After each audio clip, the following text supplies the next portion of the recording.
I think we're getting to the point right now where we should have an honest conversation with ourselves and others about whether or not Steph Curry is actually the most or one of the most underrated players in the history of the game.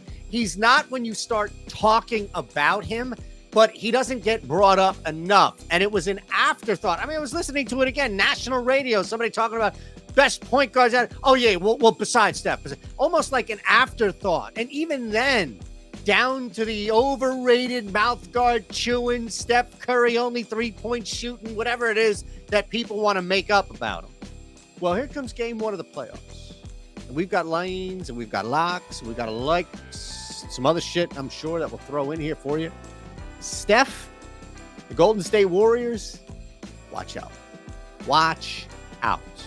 That's not our first game. Thumbs up, subscribe. We'll tell you about what's happening here. Bet365 to the Discord and back.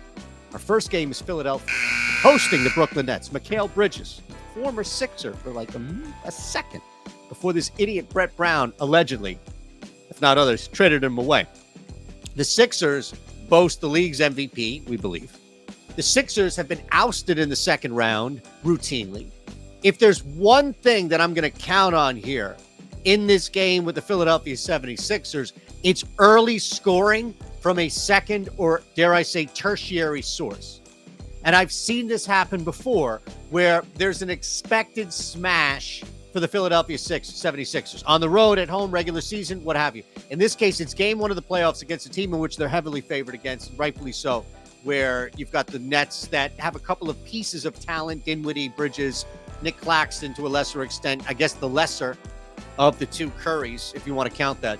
But this is not a team that should give the Sixers much fits by any means.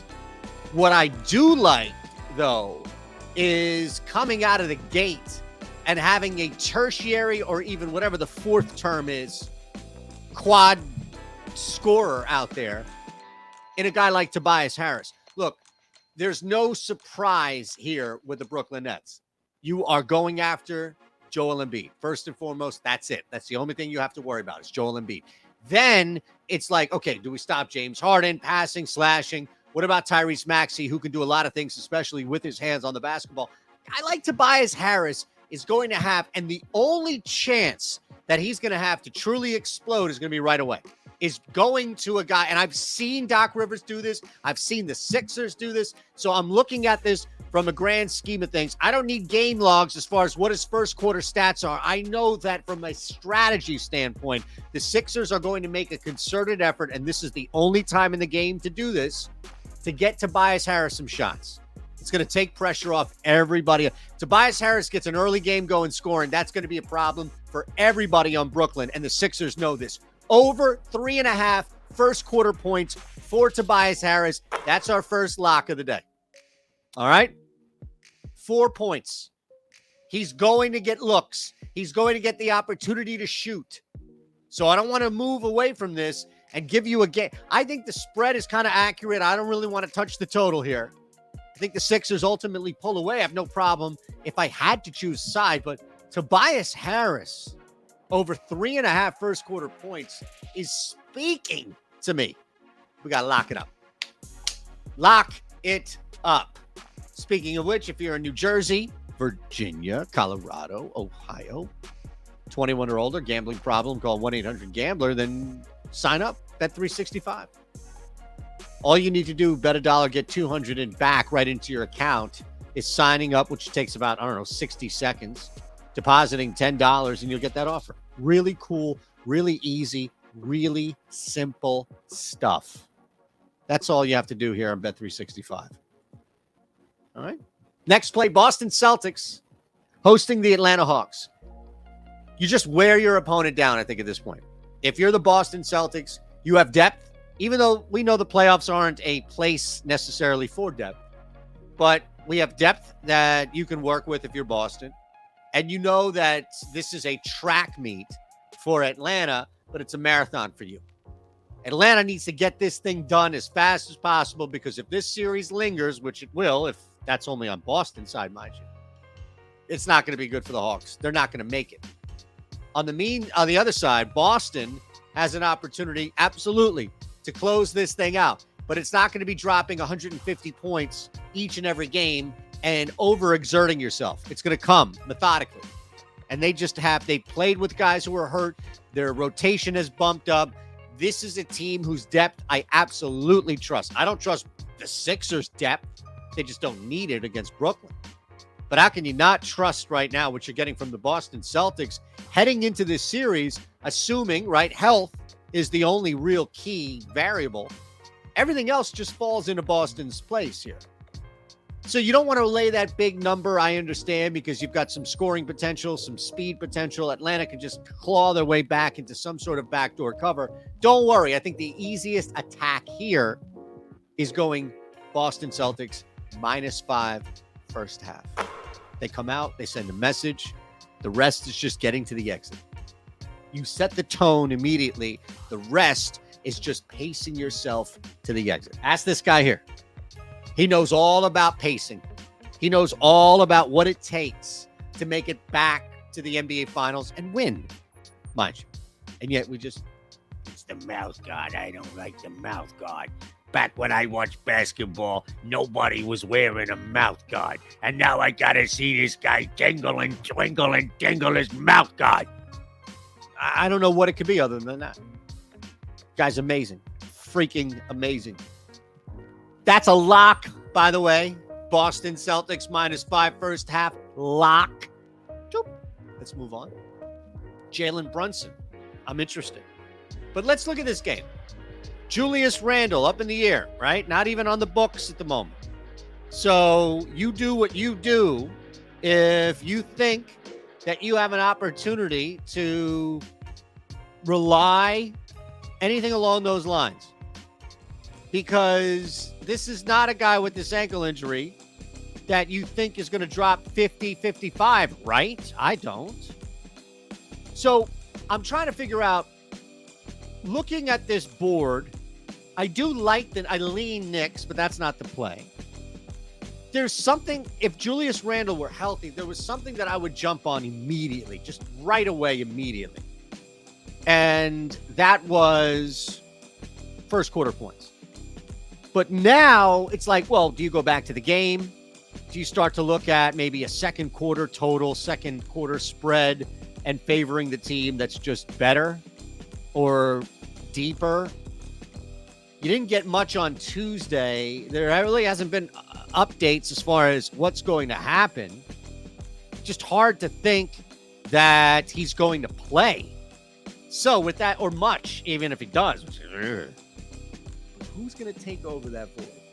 Don't you think that Jalen Brunson is just going to slide over, give it to somebody else, scoring responsibilities in the first quarter, when you are on the road, mind you, against a team that is very difficult to both score on and ultimately beat in Cleveland?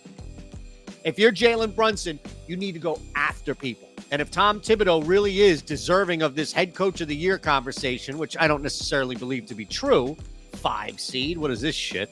You got all-stars, I'm told. Point here is, if the guy's worth any bit, a shred of his weight, he would attack with Jalen Brunson right away and force Cleveland in a situation where they do have to defend and they may have to be adjusting to foul trouble. I'm not worried about Jalen Brunson's hand. I'm worried about Julius Randle's ankle. But I love Jalen. This is now the guy we target because, why? Well, Julius Randle, that first quarter void, somebody has to fill it. And again, when you have a volume scorer like Jalen Brunson, it's hard for me to ignore that. If you had Josh Brunson or Eytan Brunson, and it was more of a pass and facilitate and just get everybody involved, maybe you target it like RJ Barrett, something like that. But in this case, it's a clear stretch. Now, you're going to get plus money here, and I'm fine with that. I love it. Over 8.5 first quarter points for Jalen Brunson. It's our third lock. Ooh, that's our third lock. Final game. Can we do it?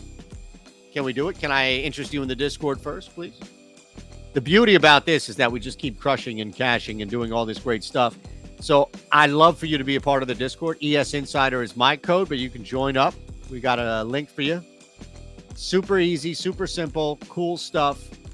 Home runs. It's great when myself and Eric Lindquist on the same page. Nice little four-leg. Yeah. Speaking of Cleveland. 2 parlays at the same time. That's what happens on the Discord. Oh, speaking of Cleveland, plus 325, eh? Gee whiz. Oof. Just want you to be part of the Discord. Join, 50% off.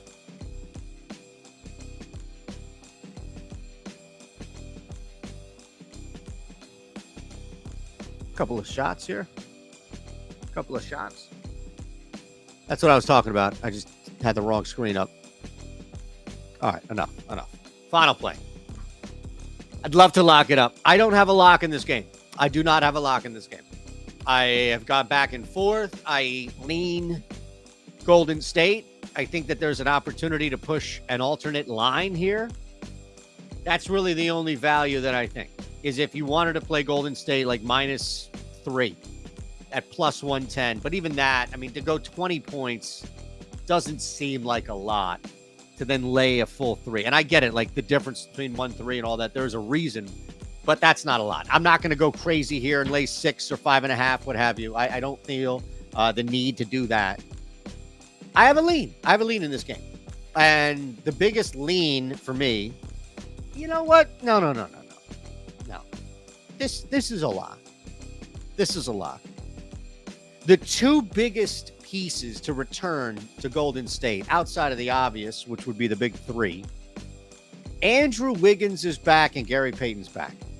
Now, the thing about Payton, defender, huge boost when you get a defender like that to be able to cover multiple levels of the floor. Not all, but multiple. And then you've got Andrew Wiggins, who is like the freak in the most positive way you could put out there, especially from an athletic standpoint. This dude will grind. I mean, he might knock down 3 threes and grind you into the ground defensively. So as much as I love the Warriors, I do think that there's a small smidgen, but it's probably gone now on the Kings. I think the play here, folks, is under 238.5. I really do. Sacramento's first time in for a lot of these guys. And you're looking around, all right, this moment is much different than that regular season stuff we went through. On the other side of the floor, it's Golden State. And finally, Andrew Wiggins is back. Don't discount the fact that they get Payton back too.